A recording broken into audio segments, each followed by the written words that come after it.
Sir ನಮ್ಮ ಅಣ್ಣರೂ ನಮ್ಮ ದೊಡ್ಡಪ್ಪ ಯಾವುದೇ ಕಾರಣಕ್ಕೂ ಅಂಥ ಕೆಲಸ ಮಾಡಿಲ್ಲ ಸರ್. ಅವ್ರನ್ನ ಅರೆಸ್ಟ್ ಮಾಡಿಬಿಡಿ ಸರ್. ನಾವು ಅರೆಸ್ಟ್ ಮಾಡೋದಕ್ಕೆ ಬಿಡೋದಿಲ್ಲ ಸರ್. ನಮ್ಮ ಅಣ್ಣನೂ ನಮ್ಮ ದೊಡ್ಡಪ್ಪ ಇಂಥ ಕೆಲಸ ಮಾಡೋದಿಲ್ಲ ಸರ್. ಅವ್ರು ಅಂಥ ಜನ ಅಲ್ಲ ಸರ್. ಇದು ಬೇರೆ ಯಾರೋ ಮಾಡಿದ್ದಾರೆ ಸರ್. ಸುಮ್ಮನೆ ಇವ್ರ ಮೇಲೆ ಯಾಕೆ ತಪ್ಪು ಮಾಡ್ದಿಲ್ದವ್ರ ಮೇಲೆ ನೀವು ಸುಮ್ಮನೆ ಅಪರಾಧ ಮಾಡಿ ಇವ್ರನ್ನ ಕರ್ಕೊಂಡೋಗಿ ಸುಮ್ಮನೆ ಯಾಕೆ ಶಿಕ್ಷೆ ಕೊಡ್ತೀರಾ ಸರ್ ಇವ್ರಿಗೆ? ಇಲ್ಲಮ್ಮ, ಅವ್ರ ಮೇಲೆ ಕಂಪ್ಲೇಂಟ್ ಇದೆ, ಅದಕ್ಕೆ ನಾವು ಅರೆಸ್ಟ್ ಮಾಡ್ತಾ ಇದೀವಿ. ನೀವೇನೇ ಮಾತಾಡೋದಿದ್ರು ಬಂದು ಸ್ಟೇಷನಲ್ಲಿ ಮಾತಾಡಿ, ಸರಿನಾ? ಇಲ್ಲೆಲ್ಲ ನೀವು ಮಾತಾಡೋದು ಇಲ್ಲ ಸರ್. ನಾನು ಬಿಡೋದಿಲ್ಲ, ಏನೇ ಆದರೂ ಪರವಾಗಿಲ್ಲ, ನಾನು ಬಿಡೋದಿಲ್ಲ ಸರ್. ನಮ್ಮ ಅಣ್ಣನೂ ನಮ್ಮ ದೊಡ್ಡಪ್ಪರು ನಾವು ಅವ್ರೆಂತ ಅಂಥ ಕೆಲಸ ಮಾಡೋದಿಲ್ಲ ಅಂದರೆ ಮಾಡೋದಿಲ್ಲ. ಅವ್ರು ಹೆಂಗೆ ಅಂತ ನನಗೆ ಚೆನ್ನಾಗಿ ಗೊತ್ತು. ಇಲ್ಲ ಸರ್, ಅವ್ರು ಈ ಕೆಲಸ ಮಾಡೋದಕ್ಕೆ ಸಾಧ್ಯನೇ ಇಲ್ಲ. ಇಲ್ಲ ಸರ್, ಯಾವುದೇ ಕಾರಣಕ್ಕೂ ಅವ್ರನ್ನ ಅರೆಸ್ಟ್ ಮಾಡೋದಕ್ಕೆ ನಾನು ಬಿಡಲ್ಲ ಸರ್. ಸುಮ್ಮನೆ ತಪ್ಪು ಮಾಡ್ದಿಲ್ದರೆ ಶಿಕ್ಷೆ ಯಾಕೆ ಸರ್ ಆಗಬೇಕು? ಯಾರೋ ತಪ್ಪು ಮಾಡಿರೋದಕ್ಕೆ ಯಾರಿಗೋ ಶಿಕ್ಷೆ ಯಾಕೆ ಆಗಬೇಕು ಸರ್? ಹೇಳ್ತಾ ಇಲ್ವಮ್ಮ? ಒಂದ್ಸತಿ ಹೇಳಿದ್ದು ಅರ್ಥ ಆಗಲ್ವಾ ನಿಮ್ಗೆ? ನೀವೇನೇ ಮಾತಾಡೋದಿದ್ರು ಬಂದು ಸ್ಟೇಷನಲ್ಲಿ ಮಾತಾಡಿ ಅಂತ ಹೇಳ್ತಾ ಇಲ್ವಾ? ಇಲ್ಲ ಸರ್, ಪಾಪ ಅವರು ಯಾವತ್ತೂ ಅಂತ ಕೆಲಸ ಮಾಡಾರಲ್ಲ ಸರ್. ಸುಮ್ಮನೆ ಯಾಕೆ ಅರೆಸ್ಟ್ ಮಾಡ್ತೀರಾ ಸರ್? ಅವ್ರು ಯಾವತ್ತೂ ಅಂತ ಕೆಲಸ ಮಾಡಲ್ಲ. ಊರಾಗ ಯಾರನ್ನ ಕೇಳ್ಕೊಂಬರಿ ಸರ್ ಬೇಕಾದ್ರೆ ಹೋಗಿ. ಬೇಕಾದ್ರೆ ಅರೆಸ್ಟ್ ಮಾಡೋದಾದ್ರೆ ನಮ್ಮನ್ನು ಎಲ್ಲರನ್ನೂ ಅರೆಸ್ಟ್ ಮಾಡಿರಿ ಸರ್ ನೀವು. ಅವ್ರನ್ನ ಅರೆಸ್ಟ್ ಮಾಡೋದಕ್ಕೆ ಮಾತ್ರ ನಾವು ಬಿಡಲ್ಲ ಸರ್. ಊರಾಗ ಎಲ್ಲರನ್ನೂ ಕೇಳ್ಕೊಂಬರ್ರಿ ಎಂಥ ಜನ ಅಂತ ಹೇಳ್ತಾರೆ. ನಮಗೆ ಗೊತ್ತಿದೆ ಅಮ್ಮ, ಸುಮ್ಮನೆ ದಾರಿ ಬಿಟ್ರೆ ಸರಿ. ನೋಡ್ರಿ, ಹೇಳ್ತಾ ಇದೀವಿ, ನೀವೇನೇ ಮಾತಾಡೋದಿದ್ರು, ನೀವು ಎಷ್ಟು ಜನ ನೀವು ಸಪೋರ್ಟಿಗಿದ್ರು ಬಂದು ಸ್ಟೇಷನಲ್ಲಿ ಮಾತಾಡಿ, ಸರಿನಾ? ಸುಮ್ಕಿರಮ್ಮ ಲಸ್ಮಕ್ಕ, ದೇವ್ರ ಇದ್ದಾನೆ. ಸೇಂತಮ್ಮ ಸುಮ್ಮನಿರ್ರಿ. ನಮ್ಮನ್ನ ಅರೆಸ್ಟ್ ಮಾಡಿದ್ರು ಪರವಾಗಿಲ್ಲ, ಸುಮ್ಮನಿರಮ್ಮ.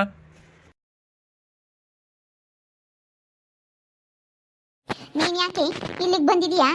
ಅಯ್ಯೋ ಲಕ್ಷ್ಮಣ್, ನನ್ನ ಜೀವನನೇ ಹಾಳಾಗೋಯ್ತು ಲಕ್ಷ್ಮಣ್. ಏನು ಹೇಳಿ ನನ್ನ ಜೀವನದ ಬಗ್ಗೆ? ಅಯ್ಯೋ ಅಯ್ಯಯ್ಯೋ, ನನ್ನ ಜೀವನನೇ ಹಾಳಾಗೋಯ್ತು ಲಕ್ಷ್ಮಣ್. ಅದಕ್ಕೆ ಬಂದಿದ್ದೀನಿ, ನಮ್ಮ ಅಣ್ಣವ್ರು ಕಾಪಾಡ್ತಾರೆ ಅಂತ ಹೇಳಿ ನಮ್ಮ ಅಣ್ಣವ್ರನ್ನೇ ಅರೆಸ್ಟ್ ಮಾಡಿಬಿಟ್ರಲ್ಲ ಪೊಲೀಸ್ನವರು. ನನ್ನ ಜೀವನನೇ ಹಾಳಾಗೋಯ್ತು ಕಣಂಟಿ. ಹಾಳಾಗೋಯ್ತು? ಏನಾತಂತದ್ದು? ಅಗಳೇ ನೀನು ರಾಜಿ ಗನ್ವಾಗಿದ್ರಿ ಇಬ್ರಾಳವನು. ಅಲ್ಲ ನೋಡಿ, ಪೊಲೀಸ್ನವರು ಅದೇ ಕರ್ಕೊಂಡು ಹೋಗಿದ್ದ. ಬರ್ರಿ ಹೋಗೋಣ. ಊರಾಗ ಯಾರನ್ನ ದೊಡ್ಡವ್ರನ್ನ ಕರ್ಕೊಂಡು ಹೋಗೋಣ ನಡೀರಿ ಸ್ಟೇಷನ್ಗೆ.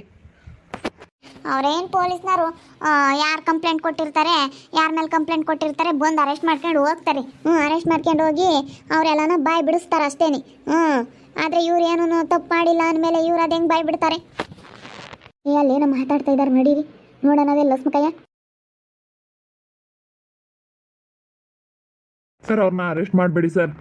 ನೋಡಪ್ಪ, ನೀನು ಏನೇ ಮಾತಾಡೋದಿದ್ರು ಸ್ಟೇಷನಲ್ಲಿ ಬಂದು ಮಾತಾಡು. ಅವ್ರನ್ನ ಅರೆಸ್ಟ್ ಮಾಡಬೇಡಿ ಅಂತ ಹೇಳೋ ಅಂತ ಹಕ್ಕು ನಿಮ್ಗಿಲ್ಲ. ಅವ್ರ ಮೇಲೆ ಕಂಪ್ಲೇಂಟ್ ಬಂದಿದೆ, ಅವ್ರನ್ನ ಅರೆಸ್ಟ್ ಮಾಡ್ತಾ ಇದ್ದೀವಿ. ಅಲ್ಲ ಸರ್, ಈ ತಪ್ಪು ಮಾಡಿರೋದು ನಾನು ಸರ್. ಅವ್ರನ್ನ ಯಾಕೆ ಅರೆಸ್ಟ್ ಮಾಡ್ತಾ ಇದ್ದೀರಾ? ಆ ಬೊಂಬ್ಲಿಂಗರವು ಅಡಿಕೆ ಗಿಡಗಳನ್ನೆಲ್ಲ ಕಡ್ದು ಹಾಕಿರೋದು ನಾನು ಸರ್. ನಾನು ಕಡ್ದು ಈ ಏನು ತಪ್ಪು ಮಾಡ್ದಿಲ್ದೇ ಇರೋರು ಈ ಚಂದ್ರಪ್ಪನ ಮಕ್ಕಳನ್ನ ಯಾಕೆ ಸರ್ ಅರೆಸ್ಟ್ ಮಾಡ್ತಾ ಇದ್ದೀರಾ? ಅವರು ಸುಮ್ಮನೆ ಇವ್ರ ಮೇಲೆ ಕಂಪ್ಲೇಂಟ್ ಕೊಟ್ಟಿದ್ದಾರೆ ಸರ್. ಸರ್, ಈ ಕೆಲಸ ಮಾಡಿರೋದು ನಾನು ಸರ್. ನಾನೇ ಸರ್ ಈ ಕೆಲಸ ಮಾಡಿರೋದು. ಏನು ಹೇಳ್ತಾ ಇದೀಯಾ ನೀನು?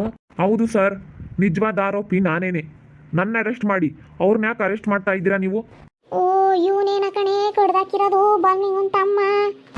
ಹೌದಾ? ನೀನಾಗಿ ನೀನು ಬಂದು ಶರಣಾಗ್ತಾ ಇದೀಯಾ? ನೀನು ಹೇಳ್ತಾ ಇರೋದು ನಿಜಾನಾ?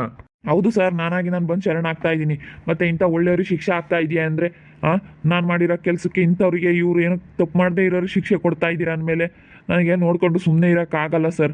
ಅದಕ್ಕೇ ನಾನು ಒಪ್ಕೊತಾ ಇದ್ದೀನಿ. ನಾನು ಕಡ್ದಾಗ್ಲೇ ಜೈಲಿಗೆ ಹೋಗ್ಬೇಕು ಅಂತ ಹೇಳಿ ನಾನು ಕಡ್ದಿದ್ದೀನಿ ಸರ್. ನಾನೇ ಸರ್ ಅಡಿಕೆ ಗಿಡಗಳನ್ನ ಕಡ್ದಿದ್ದು. ಅಲ್ಲ, ನೀವು ಯಾವ ಕಾರಣಕ್ಕೆ ಕಡಿದ್ರಿ? ನೀವೇನು ಆಗಬೇಕು? ಅವ್ರ ಬೊಮ್ಲಿಂಗ್ ಅವ್ರಿಗೆ ಏನಾಗಬೇಕು? ನಿಮ್ಗೆ ಏನು ದ್ವೇಷ ಅವ್ರ ಮೇಲೆ? ಅಲ್ಲ ಸರ್, ನಾನು ನಮ್ಮಣ್ಣ ಭಾಳ ದಿನದಿಂದನ ಮಾತಾಡಲ್ಲ ಸರ್. ನನಗೂ ಅವನಿಗೂ ತುಂಬ ಜಗಳ. ನಾವಿಲ್ಲಿಲ್ಲ, ನಾವು ನೆಂಟರೂರಲ್ಲಿ ಇದ್ದೀವಿ ಸರ್. ನಾವಿಲ್ಲಿ ತುಂಬಾ ಕಡಿಮೆ ಆ ಬೂಳಿಗೆಲ್ಲ ಅಷ್ಟೇ ಸರ್ ಬರ್ತಾಯಿದ್ದು. ನಮ್ಮ ಅಣ್ಣ ನನಗೆ ತುಂಬ ಮೋಸ ಮಾಡಿದ್ದ. ನಾವಿಬ್ಬರು ಅಣ್ಣ ತಮ್ಮಗಳು ಬೇರೆ ಹೋದ್ಮೇಲೆ ಹೊಲನೆಲ್ಲ ಹಂಚ್ಕೊಂಡಿದ್ದಾದಮೇಲೆ ನಾನು ಬೋರ್ ಹಾಕಿಸ್ತೀವಿ ಸರ್. ಒಂದರಲ್ಲಿ ಕಡಿಮೆ ನೀರು ಬರ್ತಾವೆ, ಒಂದು ಇಂಚು 1.5 ಇಂಚ್ ಬರ್ತವೆ. ಆಗಲ್ಲ ಏನು ಮಾಡೋಕ್ಕೂ ಅಂತ ಹೇಳಿ ಇನ್ನೊಂದು ಬೋರ್ ಹಾಕಿಸ್ತೀವಿ ಸರ್. ಅದರಲ್ಲೂ 2 ಇಂಚ್ ಬಂದ್ವು. ಇವು ಸಾಕಾಗಲ್ಲ ಅಂತ ಹೇಳಿ ಇನ್ನೊಂದು ಬೋರ್ ಹಾಕಿಸ್ತೀವಿ ಸರ್. ಅದರಲ್ಲಿ 3 ಇಂಚು 3.5 ಇಂಚ್ ನೀರು ಬರ್ತಾ ಇದ್ದಾವೆ. ಅದಕ್ಕೇ 3 ಬೋರ್ ಹಾಕಿಸ್ತೀವಿ ಸರ್. 3 ಬೋರಲ್ಲೂ ನಮ್ಮ ಅಣ್ಣ 1 ಬೋರೂ ನನಗೆ ಕೊಡಲಿಲ್ಲ ಸರ್. ನಾನು ಸ್ವಂತ ಹಾಕ್ಸಿದ್ದು ಸರ್. ನಾನು ಬೇರೆ ಹೋದ್ಮೇಲೆ ಬಸ್ತಿ ಕಟ್ಬಿಟ್ಟು ಹೊಲನೆಲ್ಲ ಅಳತೆ ಮಾಡಿಸಿ ನಮ್ಮ ಹೊಲ್ದಾಗ ಬರುತ್ತೆ ಕಣ ಬೋರ್, ನಾನು ಬಿಡೋದಿಲ್ಲ ಅಂತ ಹೇಳಿ ನಮ್ಮ ಅಣ್ಣ ಕೊನೆಗೆ ನಾನು ಹಾಕ್ಸಿರೋ 3 ಬೋರೂ ಬಿಡಲಿಲ್ಲ ಸರ್. ಅದೇ ಬೋರಲ್ಲಿ ನಮ್ಮ ಅಣ್ಣ ಅಡಿಕೆ ಗಿಡಗಳನ್ನೆಲ್ಲ ದೊಡ್ಡವು ಮಾಡ್ಕೊಂಡು ಎಲ್ಲನ ನನಗೆ ಮೋಸ ಮಾಡಿಬಿಟ್ಟು ನನಗೇನು ಸಿಗದೆ ಇರೋಂಗೆ ಮಾಡ್ದ ಸರ್. 1 ಬೋರ್ ಆದರೂ ಬಿಡು ಅಂತ ಹೇಳಿ ತುಂಬಾ ಬೇಡ್ಕೊಂಡ್ರು 1 ಬೋರೂ ಬಿಡಲಿಲ್ಲ ಸರ್. ನಾವು ತುಂಬಾ ಕಷ್ಟಪಟ್ಟು ಸಾಲ ಮಾಡಿ ಬೋರ್ ಹಾಕ್ಸಿದ್ವಿ ಸರ್. ಒಂದು ಬೋರನ್ನು ಬಿಡಲಿಲ್ಲಲ್ಲ ಅನ್ನೋದೊಂದು ಸಿಟ್ಟಿಗೆ ನಮ್ಮ ಅಣ್ಣನ ಮೇಲೆ ನಾನು ಈ ಥರ ಸೇಡ್ ತೀರಿಸ್ಕೊಂಡೆ ಸರ್. ಓ ಪಾಪ ಇವನ್ಗೆ ಮೋಸ ಮಾಡಿ ಅವ್ನು ಕಣೆ ಲಸ್ಮಕಾಯ. ಅದಕ್ಕೇನೆ ಇವನೇನೆ ಕಡ್ದಾಕ್ಯಾನೆ. ಮೂರು ಬೋರನು ಬಿಡ್ಲಿಲ್ವಲ್ಲ ಅವಾಗ ಅದಕ್ಕೆ. ನಾವಲ್ಲ ಸರ್, ಯಾವುದೇ ಕಾರಣಕ್ಕೂ ನಾವು ಈ ಕೆಲಸ ಮಾಡಿಲ್ಲ ಸರ್. ನಾನೆಲ್ಲ ಹೇಳ್ತೀನಿ ಸುಮ್ಮನಿರಪ್ಪ ಹರ್ಷ, ನಾನೇ ಸರ್ ಮಾಡಿರೋದು, ನನ್ನ ಅರೆಸ್ಟ್ ಮಾಡಿರಿ. ಅವ್ರನ್ನ ಯಾವುದೇ ಕಾರಣಕ್ಕೂ ನೀವು ಅರೆಸ್ಟ್ ಮಾಡಿಕೊಡ್ದು. ಅಲ್ಲ ನೀವೇನೇ ದ್ವೇಷ ಇದ್ರೂ ಕೂತ್ಕೊಂಡು ಮಾತಾಡ್ಕೊಂಡು ಬಗೆಹರ್ಕೋಬೇಕು.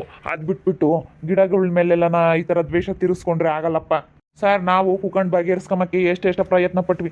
ಒಂದು ಬೋರನ ನಮ್ಮ ಅಣ್ಣಗೆ ಬಿಟ್ಟನೆ 3 ಬೋರ್ ಸರ್ ನಾನು ಹಾಕ್ಸಿದ್ದು. ಒಂದು ಬೋರನು ಕೊನೆಗೆ ನನಗೆ ಬಿಡಲಿಲ್ಲ. ನನಗೆ ಅನ್ಯಾಯ ಆಗೈತೆ. ಆ ಅನ್ಯಾಯ ಕೇಳೋಕ್ಕೆ ಯಾರೂ ಇಲ್ಲ ಸರ್. ಇವಾಗ ಅವ್ನು ಗಿಡ ಕಡ್ದಿರೋದು ಮಾತ್ರ ಇವಾಗ ದನಗಳಿಗೆ ಕಾಣ್ತಾ ಐತೆ. ನನಗೆ ಮೋಸ ಆಯ್ತಲ್ಲ, ನನಗೆ ಬೋರ್ ಬಿಡ್ಲಿಲ್ವಲ್ಲ. 3 ಬೋರ್ ಸರ್, 3 ಬೋರಲ್ಲಿ 1 ಬೋರ್ ಬಿಡ್ಲಿಲ್ವಲ್ಲ. ನಾನು ಇರೋ ಹೊಲ ಇಟ್ಕೊಂಡು ನಾನು ಎಲ್ಲ ಬಿಡ್ಕೊಂಡು ನಾನು ಬೋರ್ ಹಾಕ್ಸಿ ನಾನು ನನ್ನ ಹೊಲ ಎಲ್ಲ ಹಂಗೆ ಇದು ಕೊಟ್ಟು ಅದ್ರಲ್ಲಿ ಏನೂ ಬೆಳಿಲಿಲ್ಲ ಅಂದ್ರೂ ನಾನು ಬೋರ್ ಹಾಕ್ಸಿ ಬೇರೆಯವ್ರಿಗೆ ಬಿಡ್ಬೇಕಂದ್ರೆ ಹೆಂಗೆ ಸರ್, ಹೆಂಗೆ? ಹೊಟ್ಟೆ ಉರಿತಾಯ್ತೆ ನನಗೆ. ಅದಕ್ಕೆ ಸರ್ ಹಿಂಗೆ ಮಾಡಿದ್ದು. ನಾನು ಮಾಡಿದ್ದು ನನಗೆ ಸರಿ ಅನ್ನಿಸ್ತಾ ಐತೆ ಸರ್. ನೀವು ನನ್ನೇ ಅರೆಸ್ಟ್ ಮಾಡಿ ಸರ್. ನಾನು ಕಡ್ದಾಗ್ಲೇಳು ನಾನು ಜೈಲಿಗೆ ಹೋಗ್ಬೇಕು ಅಂತ ನಾನೇ ಕಡ್ದೆ ಸರ್. ಇದೇನೋ ಪ್ರಕಾಶ್ ಹೀಗಾಗ್ಬಿಡ್ತು. ಇವ್ರು ಯಾರೋ ಬಂದು ಹಿಂಗೆ ಹೇಳ್ತಾ ಇದ್ದಾರೆ, ಇವ್ರನ್ನ ಅರೆಸ್ಟ್ ಮಾಡಿ. ಅವ್ರನ್ನೂ ಕರೆಸ್ಬಿಡಿ ಸ್ಟೇಷನ್ಗೆ. ಅವ್ರನ್ನೂ ಕರೆಸ್ಬಿಟ್ಟು ಅದೇನು ಬಗೆಹರಿಸಿ ಕಳಿಸ್ಬಿಡೋಣ. ಬನ್ನಿ, ಇವ್ರನ್ನ ಅರೆಸ್ಟ್ ಮಾಡ್ಕೊಂಡು ಬನ್ನಿ. ನಾನು ಅದಕ್ಕೆ ಒಂದು ಧೈರ್ಯದ ಮೇಲೆ ಇದ್ದೆ. ನನಗೇನೇನು ಭಯ ಆಗಲಿಲ್ಲ, ಏನಾಗಲಿಲ್ಲ. ನಾನೊಂದು ಧೈರ್ಯದ ಮೇಲೆ ಇದ್ದೆ. ಬಿಡು, ದೇವ್ರಂಬನ ಇದ್ದಾನೆ, ದೇವ್ರು ಕಾಪಾಡ್ತಾನೆ ಅಂತ ಹೇಳಿ. ಕಣ್ಣಮ್ಮ. ನೋಡು ಅದಕ್ಕೆ ಮತ್ತೆ ದೇವ್ರಂಬನು ಇವಾಗ ನಿಮ್ಮನ್ನ ಕಾಪಾಡ್ದ ನೋಡು. ಅವನಿಗೆ ಮೋಸ ಮಾಡಿರೋದಕ್ಕೆ ಆನಂದ ಮಾಡಿರೋಕ್ಕೆ ಈ ಕೆಲಸನ ನೋಡು ಅವನಾಗಿ ಬಂದು ಒಪ್ಕೊಂಡಿದ್ದಾನೆ. ಚಂದ್ರನಿಗೆ ಶಿಕ್ಷೆ ಆಗುತ್ತಲ್ಲ ಅಂತ ಹೇಳಿ ಒಪ್ಕೊಂಡವ್ನು ಬಂದು. ಚಂದ್ರಣ್ಣನ ಮೇಲೆ ಕಂಪ್ಲೇಂಟ್ ಕೊಟ್ಟವ್ರೆ ಅಂತ ಯಾರ ಹೇಳವ್ರಿ. ಅದಕ್ಕೆ ಬಂದು ಒಪ್ಕೊಂಡವ್ನಿ. ನೋಡು ಮಾರಾಯ್ಸತ್ಮ ಅಂತ ಎಷ್ಟು ಒಳ್ಳೆ ಮನ್ಸೈತಿ. ಬಂದು ಒಪ್ಕೋಬೇಕಂದ್ರಿ. ಹೇಳಮ್ಮ ಹಂಗೆ ಮೋಸ ಮಾಡಿದ್ರು. ಮನ್ಯಾಡ್ರು ಬರೀ ಎಲ್ಲರಿಗೂ ಮೋಸ ಮಾಡಿರೋದೆ ಅವ್ರು. ಅದಕ್ಕೆ ಉದ್ಧಾರ ಆಗಲಿಲ್ಲ. ಸರಿಯಾಗಿ ಮಾಡಿದಾನೆ ಇವನು. ಅಡಿಕೆ ಗಿಡಗಳನ್ನೆಲ್ಲ ಕಡ್ದು ಹಾಕ್ಬಿಟ್ಟಿದ್ದಾನೆ. ಮತ್ತು ಇವನಿಗೆ ಅನ್ಯಾಯ ಮೋಸ ಮಾಡಲಿಲ್ಲ ಅಂದರೆ ಇವನು ಯಾಕೆ ಹಿಂಗೆ ಮಾಡೋನು? ಒಬ್ರಿಗೆ ಮೋಸ ಮಾಡಿರೋದಕ್ಕೆ ಅವ್ರಿಗೂ ಮೋಸ ಆಗೈತೆ. ಅಷ್ಟೇ ಮಾಡಿದ್ದುಣ್ಣ ಮಾರಾಯ. ಅವ್ರು ಮಾಡಿರೋದು ಅವ್ರು ಅನುಭವಿಸ್ಲೇಬೇಕು.